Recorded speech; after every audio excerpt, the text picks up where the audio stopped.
La pire chose que Janet Yellen puisse faire, c'est revenir en arrière pour adopter une rhétorique accommodante et rejeter ses projets de relever les taux. Christopher Weaver.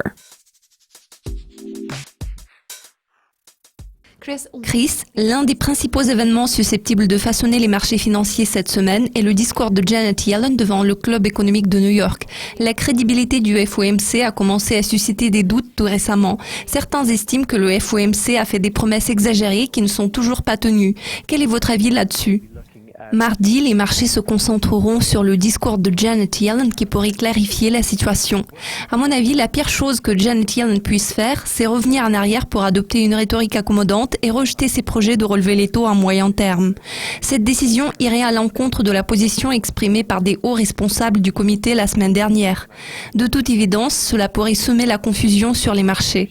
Par contre, si Janet Yellen confirme l'avis exprimé par ses collègues de la Fed la semaine dernière, je crois que le dollar pourrait grimper plus haut sous l'influence du renforcement des attentes relatives à la hausse de taux dans le deuxième trimestre de cette année. Il sera extrêmement important de surveiller ce discours de très près. Tout porte à croire que ces commentaires contiendront certaines conditions, même si son discours est censé se révéler généralement belliciste. Je prévois une rhétorique comme « la hausse de taux est jugée plus probable qu'improbable ». Les conditions qu'elle pourrait mentionner vont probablement s'appuyer sur les tendances économiques dominantes. Vendredi, nous découvrirons les données relatives à l'évolution de l'emploi hors secteur agricole. Je suis d'avis que si ces chiffres se révèlent robustes après un discours plus ou moins belliciste de Janet Yellen, il est fort probable qu'un relèvement des taux se produira au deuxième trimestre. En plus, nous verrons le dollar progresser tout au long de cette semaine. Nous aurons une vision plus claire de la situation en zone euro cette semaine. L'incertitude politique semble être la préoccupation clé. Les chiffres de cette semaine seront-ils en mesure de justifier la récente intervention de la BCE, à votre avis ? La préoccupation et surtout le doute principal qui pèse sur les perspectives de la zone euro et des actifs européens sont la menace terroriste, la crise des réfugiés et l'évolution future de la situation à cet égard. En outre, après les élections régionales récentes en Allemagne, la durabilité politique des pays comme l'Allemagne est sur le point d'être remise en cause. À présent, les gens s'interrogent assez ouvertement sur la question de la position et du pouvoir réel de la chancelière Merkel cette année. L'évolution possible de la situation soulève beaucoup de doutes. En analysant l'état actuel des choses sur les marchés afin de déterminer les perspectives qui se profilent à l'horizon, nous voyons des feux rouges clignotants car il semble que la situation puisse s'aggraver davantage au lieu de s'améliorer en Europe. Si nous obtenons plus de clarté du côté de la Fed cette semaine, cela pourra remédier à la confusion régnant sur les marchés. En résultat, les actifs labellés en dollars domineront le marché car le rendement sera mieux garanti aux États-Unis malgré toutes les incertitudes autour des élections de novembre.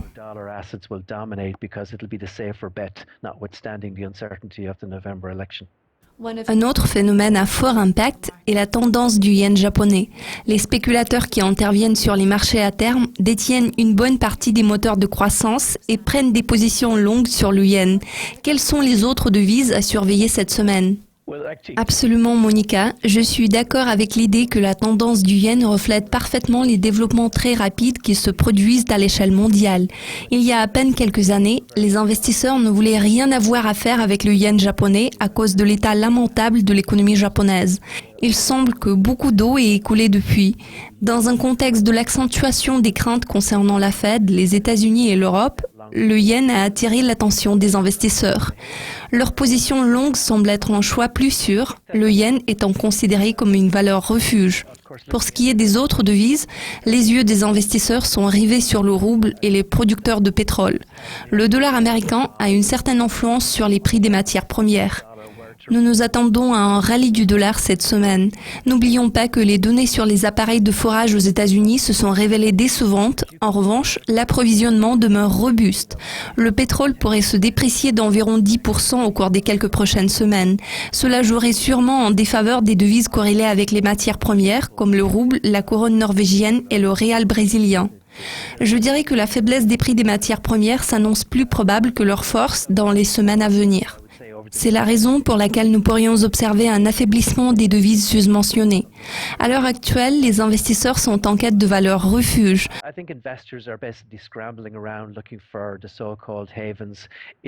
L'accentuation des incertitudes autour du discours de Janet Yellen et l'aggravation des perspectives européennes contribuent au renforcement du positionnement du yen. Cela est susceptible de favoriser des devises plus sûres et plus indépendantes, comme par exemple le franc suisse.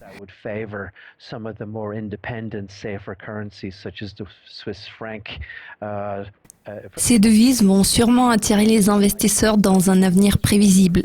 Bien sûr, cela ne va pas aider la livre sterling, vu le référendum britannique qui se profile à l'horizon. Cela va de même pour tous les pays qui traversent une période de turbulence. Selon le scénario le plus probable, la livre britannique va se déprécier de manière significative avant le référendum sur la sortie de la Grande-Bretagne de l'UE en juin.